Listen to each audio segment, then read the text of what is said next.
আপনাদের একটা গল্প বলি শোনেন। এই যে রিসেন্টলি একটা সমস্যায় আপনারা পড়েন না, কি বলেন তো? সমস্যায় পড়ে যে আপনার নোটস ভাইরাল হয়। বয়ফ্রেন্ডরা অনেক আবেগ করে নোটস পাঠান, সে সেটা ভাইরাল করে দেয়। পরেন ক্লাস 9-এ স্মার্টফোন চালায় অস্থির করে ফেলেন। আসলে আপনার দোষ না, দোষ আপনার আব্বুর, দোষ আপনার আম্মুর।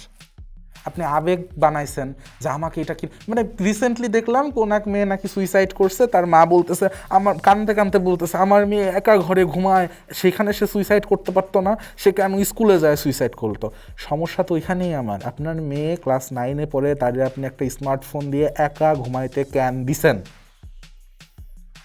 না ভাই, আমি বলতেছি না যে ফোন চালায়েন না, ফোন চালান, আমার তাতে আপত্তি নেই, আপনি স্মার্টফোন যত দামি পারেন চালান, বাট আপনাকে শিখতে হবে হাউ টু ইউজ।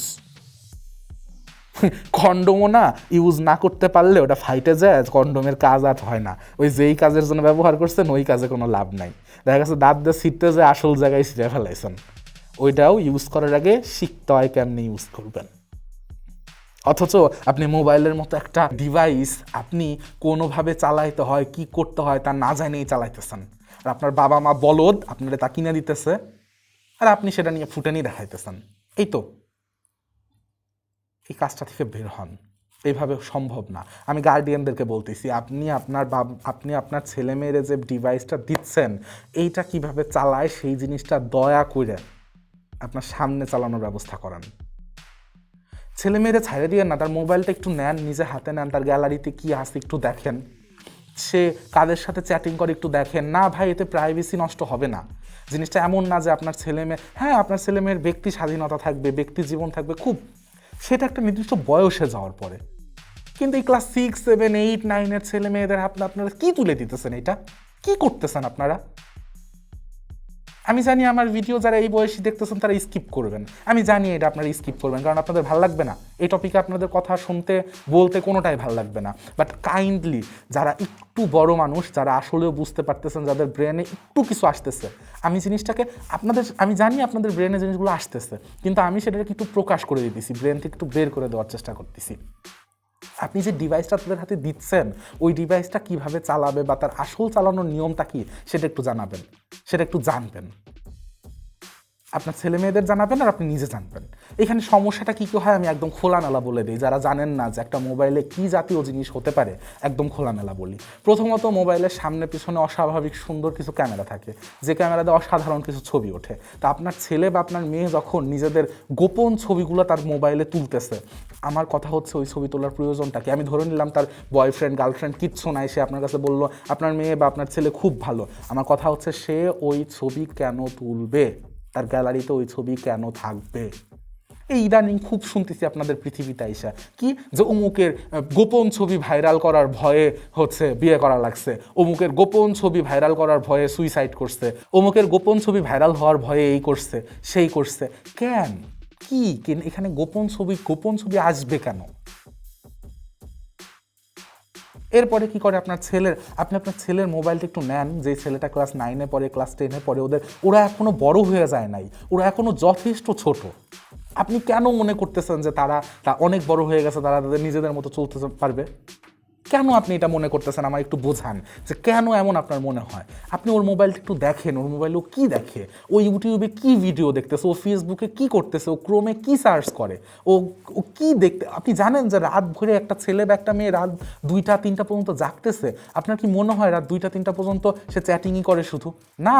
খুব সহজ উদাহরণ দেয় আপনাকে। সে কি করবে? সে ফেসবুকে যাবে, যাওয়ার পর কোনো একটা সুন্দরী মেয়ের ছবি দেখবে, হয় তার ওই মেয়েটাকে তার ভালো লাগে। তাছাড়া 9-10-এ পড়ে যে সময়টা কি বয়ঃসন্ধিকাল, আপনি নিজেও জানেন যে বয়ঃসন্ধিকালে এমনিতেও ব্রেন একটু উলটপালট থাকে। তখন ও কী করবে? তখন হচ্ছে ও কোনো একটা সুন্দরী মেয়ের ছবি দেখবে, দেখার পরে তার নিজের মধ্যে যৌনতা অনুভব করবে, তার মনে হবে এই তো অনেক সুন্দর একটা মেয়ে এখন এবং ওই সময়টা যখন সে শুয়ে আছে রাত 2টা 3টা বাজে, 2:30টা বাজে, 1:30টা বাজে, ওই সময়টায় কি ঘটে? ব্রেন অনেকক্ষণ যাবৎ শুয়ে আছে, তার শরীরে একটা এনার্জি তৈরি হইতেছে, তো স্বাভাবিকভাবেই তার কি মনে হবে? তার মাস্টারবেট করতে ইচ্ছা করবে। সে তখন কি করবে? পর্ন সাইডে চলে যাবে। দেখেন জিনিসটাকে, এই জিনিসটা বোঝার জন্য রকেট সায়েন্স করার দরকার নাই, এই জিনিসটা আপনি খুব ভালোভাবে বুঝতেছেন। আর এটা যে কত বড় ক্ষতি হইতেছে তার মানসিক, আপনি তার শারীরিক ক্ষতির কথা বাদই দেন, সে মানসিকভাবে কি, এই যে তার মেজাজ খিটখিটা থাকে, কেন খিটখিটা থাকে? আপনার কি মনে হয় কেন খিটখিটা থাকে? এটা তো একটা কারণ মেজাজ খিটখিটে থাকার। রাত ভরে সে এই যে এরকম ভিডিও দেখবে, সে তার পারফেক্ট ভিডিওটা, ওই যে কারণ কি, সে পারফেক্ট ভিডিও কেন খুঁজে পাচ্ছে না? সে ওই একটা ফেসবুক একটা মেয়ের ছবি দেখছে, সে তো ভিডিওর মধ্যে তাকে খুঁজতেছে। এইবার তাকে খুঁজতে গিয়ে সে তখন কি আরও বড় পদক্ষেপ, আরও ভয়ঙ্কর পদক্ষেপ নেবে। কি নিবে? সে তখন খুঁজতে থাকবে ওই রকম মেয়েদের ছবি কোথায় পাওয়া যায়, তখন সে টাকা দিয়ে সেরকম মেয়েদের ছবি কিনবে। এর পিছনে কিন্তু ভাই আপনি দায়ী। আপনার ছেলে মেয়ে যে নষ্ট হচ্ছে এর পিছনে টোটালি আপনি দায়ী। আপনি জানতেছেন না, আপনি মনে করতেছেন না আমার ছেলের মোবাইল আছে, এটার কোনো ঘটনাই না, থাকতেই পারে, আমার ছেলে খুব ভালো, মোবাইলে তো লকও দেয় না। সেটা না, খুব বেশি কিছু কঠিন কিছু বলতেছি না আমি। আপনি শুধু রাতের বেলা বা যখন আপনার ছেলে বা মেয়ে অবসরে মোবাইল চালাচ্ছে, এবং অনেক বড় যারা হয়ে গেছে বা অলরেডি যারা নিজেদের দায়িত্ব নিয়ে নিছে তাদের ক্ষেত্রে আমি বলতেছি না, যদিও তাদের ক্ষেত্রে করতে পারলে খুব ভালো হইতো, তাদের ক্ষেত্রে বলতেছি না। আপনার যে ছেলে বা যেই মেয়ে ক্লাস 7-এ পড়ে, ক্লাস 8-এ পড়ে, ক্লাস 9-এ পড়ে, ইভেন বর্তমান তো হচ্ছে একদম বাচ্চা বাচ্চা ছেলেদের হাতে আপনি মোবাইল দিয়ে দিচ্ছেন, বাচ্চা বাচ্চা মেয়েদের হাতে আপনি মোবাইল দিয়ে দিচ্ছেন। আপনার কি ধারণা তাদের সামনে কিছু আসে না? তাদের ব্রেন কি? তাদের ব্রেন হচ্ছে কৌতূহলপূর্ণ ব্রেন। তারা আশেপাশে যা দেখবে তারা সেটা শেখার চেষ্টা করবে, তাদের মনে অনেক অনেক কৌতূহল জাগবে।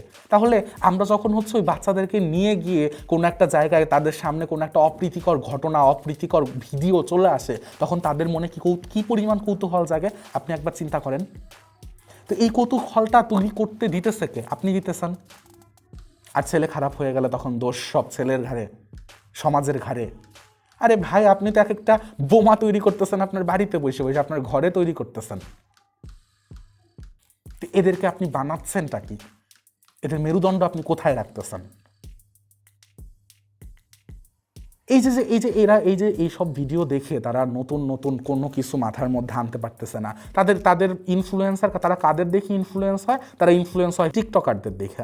এবার চিন্তা করেন তাদের মধ্যে তারা কি শিখবে? তাদের মধ্যে জ্ঞানটা কোথা থেকে আসবে? তারা কোনো বাড়তি বই পড়ে না, তারা পাঠ্য বই পড়তে চায় না, বাড়তি বই কোথা থেকে পড়বে?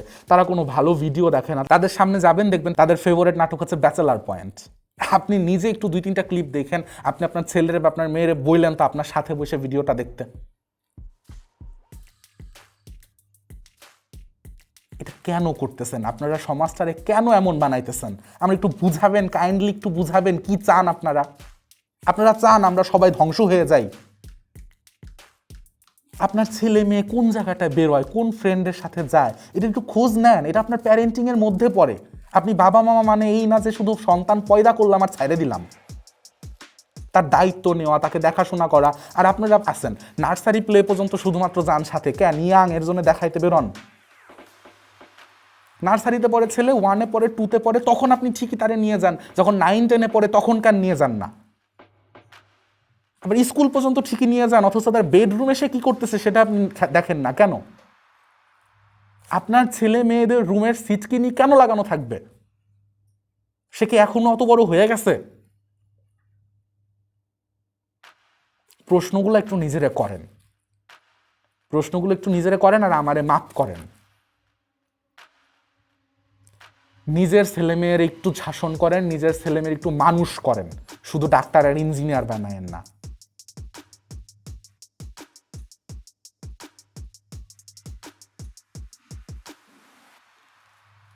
আমার কি, আমি কেন এগুলা বলি, তাই না?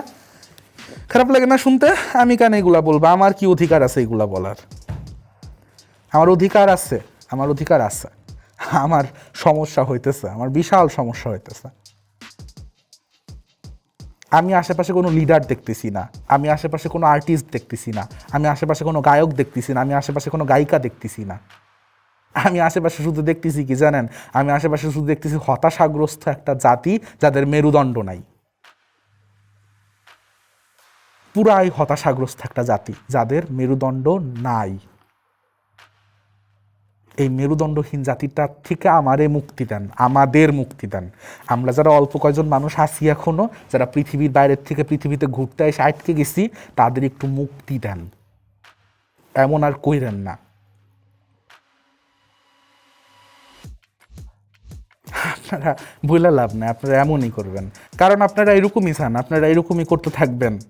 বৃদ্ধাশ্রমে যাইতে তো আপনাদের মজাই লাগে।